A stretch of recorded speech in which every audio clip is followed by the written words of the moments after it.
ओडिशा में हुए खतरनाक ट्रेन एक्सीडेंट के बारे में तो आप जानते ही होंगे और शायद आप ये भी जान चुके होंगे कि ये एक्सीडेंट हुआ कैसे, इसलिए हम इसके बारे में बात नहीं करेंगे, बल्कि आज हम इस वीडियो में ट्रेन्स के एक स्पेशल सिस्टम के बारे में जानेंगे। ये सिस्टम एक ऐसा कवच है जिसके बारे में ये कहा जा रहा है कि अगर ये सिस्टम ओडिशा ट्रेन एक्सीडेंट वाली कोरोमंडल एक्सप्रेस में होता तो ये एक्सीडेंट ना होता और 250 से भी ज्यादा लोगों की जानें बच जाती। दोस्तों, इस सिस्टम का नाम है ट्रेन कोलिजन अवॉइडेंस सिस्टम यानी TCAS। ये एक ऑटोमेटिक ट्रेन प्रोटेक्शन सिस्टम है जिसे रेल कवच भी कहते हैं। ये सिस्टम इंडिया में 2012 में बनकर तैयार हुआ था। इंजन और रेलवे ट्रैक्स में लगे इस डिवाइस की हेल्प से ट्रेन की ओवर स्पीडिंग को कंट्रोल किया जाता है। इस टेक्निक में किसी खतरे का अंदेशा होने पर ट्रेन में अपने आप ब्रेक्स लग जाते हैं। ट्रेन की स्पीड चाहे कितनी भी हो, लेकिन अगर उनमें TCAS सिस्टम होगा तो ट्रेन नहीं टकराएंगी। इस टेक्नोलॉजी में ट्रेन का इंजन माइक्रो प्रोसेसर, GPS और रेडियो कनेक्शन के थ्रू सिग्नल सिस्टम और कंट्रोल टावर से जुड़ा होता है। दोस्तों, अगर सेम ट्रैक पर दो ट्रेन आमने सामने से आ रही हो तो ये सिस्टम कुछ इस तरह से काम करता है। अगर रेड सिग्नल है तो लोको पायलट को 2 किलोमीटर पहले ही इंजन के डिस्प्ले सिस्टम में दिख जाएगा, लेकिन इसके बावजूद अगर लोको पायलट सिग्नल को इग्नोर करके स्पीड को बढ़ाएगा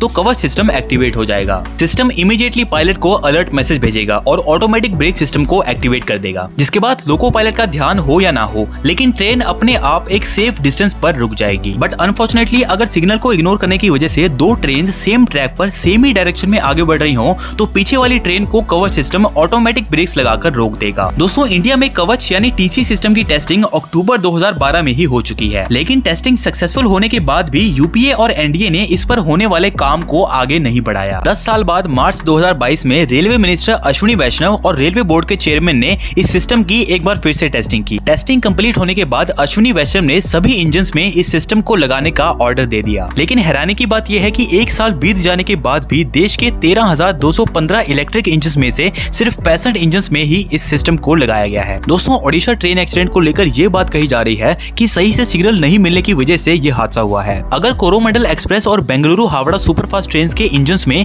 ये कवच सिस्टम लगा होता तो ट्रेन 400 मीटर पहले ही रुक जाती और ये हादसा होने से टल जाता। ओडिशा रेल हादसे में जो हुआ वो बहुत ही भयानक था। भगवान उन सभी आत्मा को शांति दे जिनकी इस हादसे में मौत हो गई और जो लोग घायल हुए हैं वो जल्दी ठीक हो जाएं। उम्मीद करते हैं कि रेलवे अपनी गलतियों को सुधारेगा और इस तरह का हादसा फिर कभी नहीं होगा। वीडियो अच्छी लगी तो इसे शेयर कर देना। मिलते हैं नेक्स्ट वीडियो में। जय हिंद।